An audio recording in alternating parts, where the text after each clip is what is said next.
Rev your engines and fasten your seatbelts. It's time for Thunder Talk with Dan Bailey, keeping you up to date on everything going on this season at Mississippi Thunder Speedway. Thunder Talk is powered by Arcadia Chrysler, Dodge, Jeep, and Ram. Now, here's your host, Dan Bailey.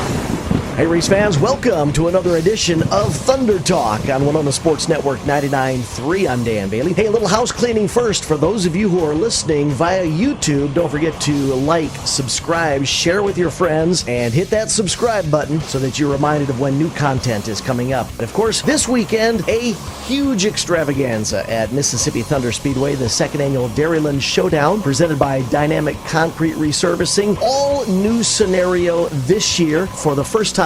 These two premier series converging on one track at the same time. Those series, obviously, the World of Outlaws Case Construction Late Models and the United States Modified Touring Series. If you missed last night's program, you missed a barn burner, so don't miss tonight's program. Don't miss tomorrow's program. That's right, 3 days of action at Mississippi Thunder Speedway. Tonight's activity going to be getting underway with heat races at 6:30, so make sure that you're there on time. Get a seat. Grandstands were packed last night. Car count is awesome. Fun for all, I guarantee you. Well, I'm very pleased and honored to be joined on this week's edition of Thunder Talk by a gentleman who's enjoying a great start to the 2022 season in the World of Outlaws Case Construction Late Model Series, and that's Max Blair. Max, welcome to Thunder Talk. Yeah, thanks for having me. You know, it's interesting, as you and I are chatting, you are literally rumbling down the road. That's the life of a series racer. I was just talking with some other drivers a bit ago about this whole travel scenario. Are you the type of guy who enjoys the travel between the events, or do you wish you could just instantaneously get to the next track, strap into your late model, and have some fun? I guess it just depends how far it is.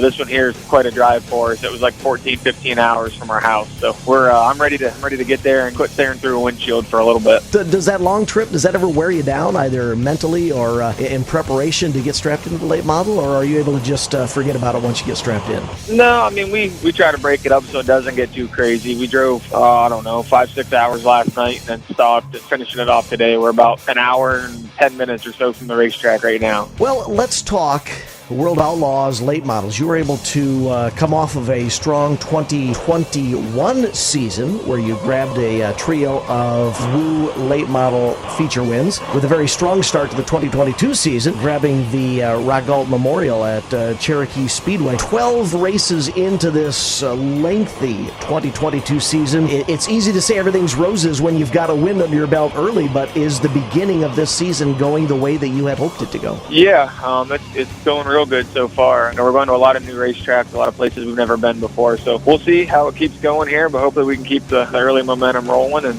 be a contender throughout the whole deal. Not counting the Thursday night portion of the program, you rolled into Mississippi Thunder Speedway second in the point standings, just 38 points behind Dennis Erb. You've had some great showings. I mentioned that win, 7 top 10s already in these 12 starts. If you were to put out some sort of a forecast to the end of this 2022 season, I know that you would love a championship. What sort of finish would make you satisfied? At the end of the year, you could say, you know what, this was a good year. I don't even have an answer to that. I mean, we just kind of take it race by race, and hopefully we can continue to be competitive. And, you just kind of got to worry about the next one. The competition's so good nowadays that, we just try to be the best we can be at the next race. And then when the year's all over, we'll add it all up and see how everything shakes out. You mentioned something a couple of moments ago that's very intriguing, I think, to some race fans. We love when special events such as this Dairyland Showdown come to our local tracks. Drivers like it as well. There are different types of drivers. Some drivers like following a series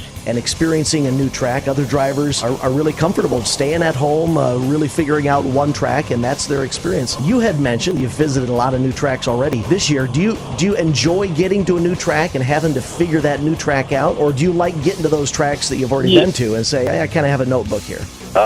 Both, I guess. It's fun going to new places. Some places you're going to be good at, some you're not. And, it's always enjoyable when you get to go race around the house and go to somewhere that you're familiar with. But, no, it's a lot of fun going to new places and just trying to get better. Looking at your official website, teamblairracing.com, the accomplishments that you've received through your career are very, very impressive. Back when you first got started, was there some sort of a grand plan? Like, I want to be on the World of Outlaws tour by X year? Or is this just been kind of an incremental growth where you got started and things clicked for you and they worked out for you, and here we are? Yeah, I mean, I guess that was always kind of the goal, but I mean, we never could have done it on our own. I teamed up with Sean and Lisa Martin last year, and I drive the Viper Motorsports car. So, I mean, without them guys, we certainly wouldn't be out on the road doing this. You know, with what we did, we were just kind of more of a regional team around the house, but, you know, I can't thank them enough for giving me the opportunity, and, you know, we're doing our best to make the best of it. All those relationships that a racer forms through the career are so important, and you've mentioned that already. I want to give you an opportunity if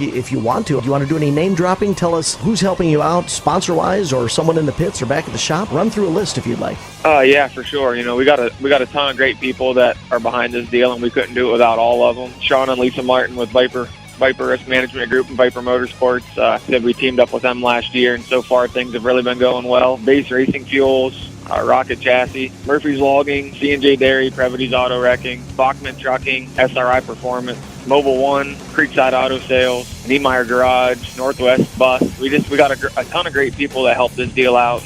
And, you know, we definitely couldn't do it without everybody. Looking at the World of Outlaws point standings, coming into this three-day special, the Dairyland Showdown presented by Dynamic Concrete Resurfacing at Mississippi Thunder Speedway, the names that are already in the point standings are like reading a who's who of current late model racing. When you get out on the track, are there any of these competitors that you really enjoy battling with? I mean, when you're competitive, you like racing with everybody, you know.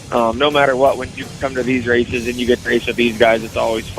So this weekend, it's Mississippi Thunder Speedway, a new track for you. Coming into this weekend, the Dairyland Showdown at Mississippi Thunder Speedway, it presents yet another new track for you, a high-banked, wide and racy third mile, but it drives, at least the drivers say, it drives like a half mile. Do you like high-banked racetracks? Do you enjoy flatter surfaces? What sort of racetrack really suits Max Blair's driving? I mean, where I grew up at, there's not a lot of real high-banked racetracks. Most of them are flatter, but once you get out the farther away from where I live you get, it seems like the more banked places you go to. So I'm really looking forward to the weekend. Like I said, it looks like a really cool place, and everybody I talk to says they races really well. So I'm looking forward to it. Well, Max Blair sitting second in the point standings coming into this weekend's three-day Dairyland Showdown presented by Dynamic Concrete Resurfacing. Hope for nothing short of success for you this weekend so that you can write home and tell everybody that you enjoyed your visit to Mississippi Thunder Speedway. Again, Max Blair, thank you very much for joining us this week on Thunder Talk. Yes, sir. Thanks for having me. That was Thunder Talk, keeping you up to date on everything going on at Mississippi Thunder Speedway. Thunder Talk is powered by Arcadia Chrysler, Dodge, Jeep, and Ram. You ever notice that when you're on a fishing trip, you drive your boat all the way to the other side of the lake because you think that's where the best fishing is? And the people staying at the cabins on that side of the lake, well, they come and fish where your cabin is. You don't have to drive a long ways to catch the big fish. And at Arcadia Motors, you don't have to drive a long ways to get the best deal on a new Chrysler, Dodge, Jeep, or Ram truck. The best deals are right in the bay next to your cabin. Take the short, scenic drive to Arcadia Motors. ArcadiaDodge.com.